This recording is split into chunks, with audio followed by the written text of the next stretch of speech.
Hello friends, आप सभी का मोस्ट वेलकम है आपके अपने चैनल RCT एकेडमी पर।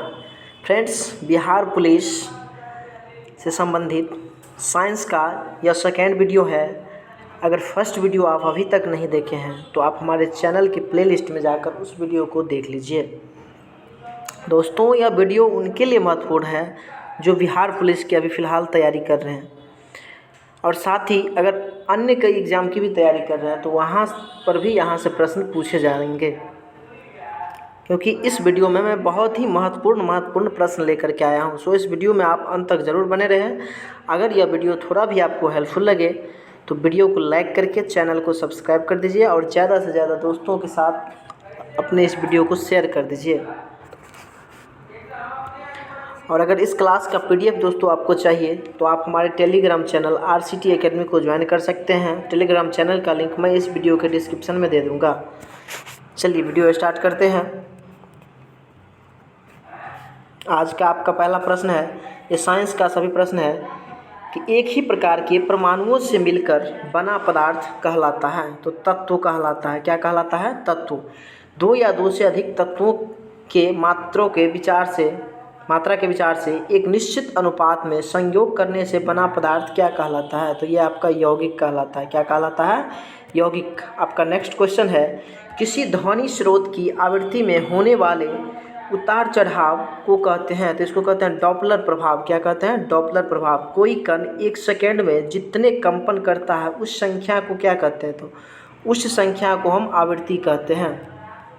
आपका नेक्स्ट क्वेश्चन है, निम्नलिखित में से समय का मात्रक नहीं है। तो प्रकाश वर्ष जो है ये आपका समय का मात्रक नहीं है। समय का मात्रक सेकेंड होता है। पारसेक इकाई है। तो पारसेक जो इकाई है ये दूरी का है। किसका है? दूरी का। आपका नेक्स्ट क्वेश्चन है, निम्नलिखित में से कौन धातु होते हैं? विद्युत का कौन धातु होते हुए भी विद्युत का कुचालक होते हैं? तो शीशा एक ऐसा है जो धातु होते हुए विद्युत का क्या होता है? कुचालक। निम्नलिखित में से किस अधातु में धातुई चमक पाई जाती है? तो ग्रेफाइट तथा आयोडीन में धातुई चमक पाई जाती है। नेक्स्ट क्वेश्चन है, एक गुब्बारे में हाइड्रोजन व ऑक्सीजन गैस के बराबर बराबर अणु है। यदि गुब्बारे में एक छेद कर दिया जाए तो क्या होगा? तो हाइड्रोजन गैस तेजी से निकलेगी। क्या होगी? हाइड्रोजन गैस तेजी से निकलने लगेगी। नेक्स्ट क्वेश्चन है, कपूर के छोटे छोटे टुकड़े जल की सतह पर नाचते हैं क्योंकि किसके कारण नाचते हैं? तो पृष्ठ तनाव के कारण नाचते हैं। नेक्स्ट क्वेश्चन है, पानी का घनत्व तो अधिकतम होता है कितना? 4 डिग्री सेल्सियस। नेक्स्ट क्वेश्चन है, यदि दो उपग्रह एक ही वृत्ताकार कक्षा में चक्कर लगाते हैं तो उनके वेग क्या होंगे? उनके वेग जो है समान होंगे। पृथ्वी की परिक्रमा कर रहे एक उपग्रह से एक पैकेट छोड़ दिया जाता है तो उपग्रह के साथ ही उस साल के पृथ्वी की परिक्रमा करेगा।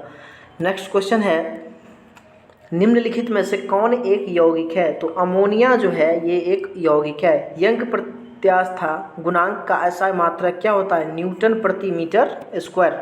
नेक्स्ट क्वेश्चन है आपका, कैंडेला मात्रक है। कैंडेला जो है ये ज्योति तीव्रता का मात्रक है। जल एक यौगिक है क्यों यौगिक है? क्योंकि इसमें रासायनिक बंधों से जुड़े हुए दो भिन्न तत्व होते हैं। ठीक है। नेक्स्ट प्रश्न है आपका कि वह विज्ञान जिसका संबंध जीवधारियों के अध्ययन से होता है क्या कहलाता है? तो ऐसे विज्ञान को हम जीव विज्ञान कहते हैं। क्या कहते हैं? जीव विज्ञान। फाइकोलॉजी में किसका अध्ययन किया जाता है? तो फाइकोलॉजी में शैवाल का अध्ययन किया जाता है। नेक्स्ट क्वेश्चन है कि जूल निम्नलिखित में से किसकी इकाई है? तो जूल जो है ये ऊर्जा की इकाई है। मात्रकों की अंतर्राष्ट्रीय पद्धति कब लागू हुई? तो 1971 में मात्रकों की अंतर्राष्ट्रीय पद्धति लागू की गई। चमगादड़ अंधेरे में उड़ते हैं क्योंकि इसलिए उड़ते हैं क्योंकि चमगादड़ जो है पराश्रव्य तरंग उत्पन्न करते हैं। नेक्स्ट प्रश्न है, बर्फ में स्केटिंग करना प्रदर्शित करता है कि दाब बढ़ाने पर बर्फ का जो गलनांक है वो घट जाता है। बर्फ का गलनांक क्या होता है? घट जाता है। स्टेनलेस स्टील एक मिश्र धातु है जबकि वायु क्या है? वायु एक मिश्रण है। नेक्स्ट प्रश्न है, पर्यावरण का अध्ययन जीव विज्ञान की किस शाखा के अंतर्गत किया जाता है? तो परिस्थितिकी के अंदर पर्यावरण का अध्ययन हम करते हैं। फूलों के संवर्धन के विज्ञान को क्या कहते हैं? तो इसे कहते हैं फ्लोरिकल्चर। क्या कहते हैं? फ्लोरिकल्चर कहते हैं। नेक्स्ट प्रश्न है, किसी असंतुलित बल द्वारा किसी पिंड में उत्पन्न त्वरण क्या होता है? तो बल के अनुक्रमानुपाती होता है। ठीक है। निम्नलिखित में से कौन एक अस्थायी कण है? तो न्यूटन जो है ये आपका एक अस्थायी कण है।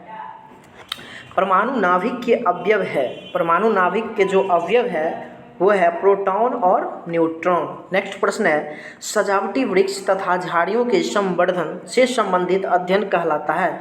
तो आर्बोरिकल्चर। क्या कहलाता है? आर्बोरिकल्चर कहलाता है। नेक्स्ट प्रश्न है, निकट दृष्टि दोष से पीड़ित व्यक्ति के चश्मे में कौन सा लेंस प्रयोग किया जाता है? तो दोस्तों, निकट दृष्टि दोष से जो पीड़ित व्यक्ति है उसको उस दोष को दूर करने के लिए उसके चश्मे में अवतल लेंस का प्रयोग किया जाता है।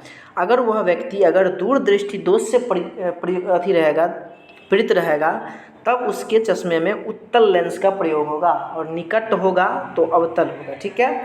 दूरदृष्टि दोष से पीड़ित व्यक्ति के चश्मे में कौन सा प्रयोग किया जाएगा? तो जब दूर होगा तो उत्तल और निकट दृष्टि दोष होगा तो अवतल लेंस, याद रखिएगा। नेक्स्ट प्रश्न है, न्यूटन की गति के तीसरे नियम के अनुसार क्रिया तथा प्रतिक्रिया के संबंध बल हमेशा भिन्न भिन्न वस्तुओं पर ही लगे होने चाहिए।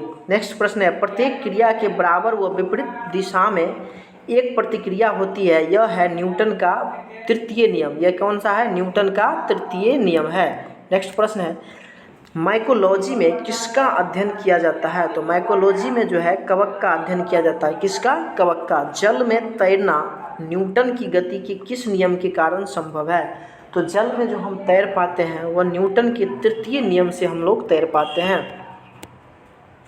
कोई पिंड तब तक विरामावस्था में ही बना रहेगा जब तक उस पर कोई बाह्य बल कार्य नहीं करता है। यह कथन किसका है? तो यह कथन जो है ये न्यूटन साहब का है। नेक्स्ट प्रश्न है, न्यूक्लियॉन नाम सामान्य किसके लिए है? तो ये प्रोटॉन और न्यूट्रॉन के लिए ये नाम है।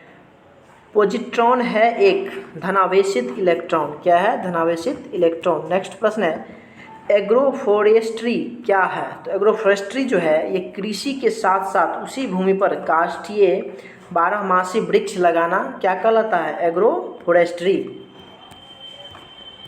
आपका नेक्स्ट क्वेश्चन है कि एक्सोबायोलॉजी में निम्नलिखित में से किसका अध्ययन किया जाता है? एक्सोबायोलॉजी में किसका अध्ययन किया जाता है? तो बाह्य ग्रहों तथा अंतरिक्ष के जीवन का अध्ययन किया जाता है। मोनाजाइट किसका अयस्क है? तो मोनाजाइट जो है थोरियम का अयस्क है। बॉक्साइट निम्नलिखित में से किसका? तो बॉक्साइट जो है एल्यूमिनियम का अयस्क है। कॉर्नेलाइट किसका खनिज है? तो कॉर्नेलाइट जो है ये आपका मैग्नीशियम का खनिज है। गन मेटल किसका अयस्क है? गन मेटल जो है तांबा, टीन और जिंक का अयस्क है। ठीक है। नेक्स्ट प्रश्न है, लहसुन की अभिलाक्षणिक गंध का कारण क्या है? तो सल्फर यौगिक इसका कारण है। जल में आसानी से घुलनशील होता है कौन सी? नाइट्रोजन।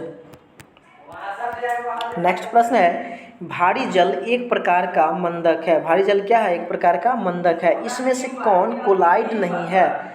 रक्त जो है ये आपका कोलाइड नहीं है। नेक्स्ट प्रश्न है कि पनीर निम्न का एक उदाहरण है। तो जेल का एक उदाहरण है। आपका नेक्स्ट क्वेश्चन है, माचिस की तिल्ली के एक सिरे पर लगा मसाला निम्नलिखित का मिश्रण है। किसका किसका मिश्रण होता है? तो ये लाल फास्फोरस और गंधक का मिश्रण होता है।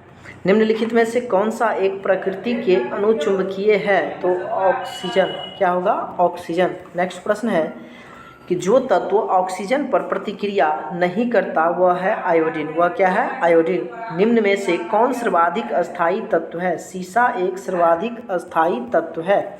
नेक्स्ट प्रश्न है, निम्नलिखित में से क्या जल से हल्का होता है? तो सोडियम है जो जल से हल्का होता है। सामान्य ट्यूबलाइट में कौन सी गैस होती है? तो आर्गन के साथ साथ मरकरी वेपर होती है। नेक्स्ट प्रश्न है, वैज्ञानिक एडवर्ड जेनर निम्नलिखित में से किसके रोग से संबंधित है? तो वैज्ञानिक एडवर्ड जेनर जो है इसने चेचक के टीके की खोज किया। मानव में गुर्दे का रोग किसके प्रदूषण से होता है? तो कैडमियम सीडी के प्रदर्शन से जो है मानव में ये रोग होता है। नेक्स्ट प्रश्न है, BCG का टीका निम्न में से किस बीमारी से बचाव के लिए लगाया जाता है? तो क्षय रोग से बचाव के लिए दोस्तों BCG का टीका लगाया जाता है। नेक्स्ट प्रश्न है, प्रकाश संश्लेषण के दौरान पैदा होने वाली ऑक्सीजन का स्रोत क्या है? तो प्रकाश संश्लेषण के समय दौरान पैदा होने वाली ऑक्सीजन का जो स्रोत है वो है जल। नेक्स्ट है, पौधे का कौन सा भाग श्वसन करता है? तो पत्ती के द्वारा पौधे श्वसन करता है। कच्चे फलों को कृत्रिम रूप से पकाने के लिए गैस का कौन सा गैस का प्रयोग किया जाता है? तो एसिटिलीन। किसका? एसिटिलीन का प्रयोग किया जाता है। आपका नेक्स्ट क्वेश्चन है, वृक्षों की आयु किस प्रकार निर्धारित की जाती है? तो वार्षिक वलयों की संख्या के आधार पर ज्ञात की जाती है। नेत्रदान में दाता की आँख का कौन सा भाग उपयोग में लाया जाता है? तो रेटिना। कौन सा? रेटिना। नेक्स्ट प्रश्न है, साधारण मानव में गुणसूत्रों की संख्या कितनी होती है? तो साधारण मानव में गुणसूत्रों की संख्या 46 होती है। वही जोड़ा में पूछे तो 23 जोड़ा। कितने? 23 जोड़ा होते हैं। मानव शरीर की किस अंग की हड्डी सबसे लंबी होती है? तो ऊरू, जिसको जांघ बोलते हैं, जांघ में सबसे लंबी हड्डी होती है। नेक्स्ट क्वेश्चन है, गाय और भैंस के थनों में दूध उतारने के लिए किस हार्मोन की सुई लगाई जाती है? तो ऑक्सीटोसिन। कौन सी? ऑक्सीटोसिन। प्रखनली शिशु के संबंध में कौन सा कथन सत्य है? शिशु का परिवर्धन प्रखनली के अंदर होता है। मानव शरीर में पसलियों में के कितने जोड़े होते हैं? तो मानव के शरीर में पसली 12 जोड़े होते हैं। चलिए आज की वीडियो में इतना ही। मिलते हैं एक नेक्स्ट वीडियो के साथ, एक अच्छे कंटेंट के साथ। तब तक के लिए जय हिंद, जय भारत।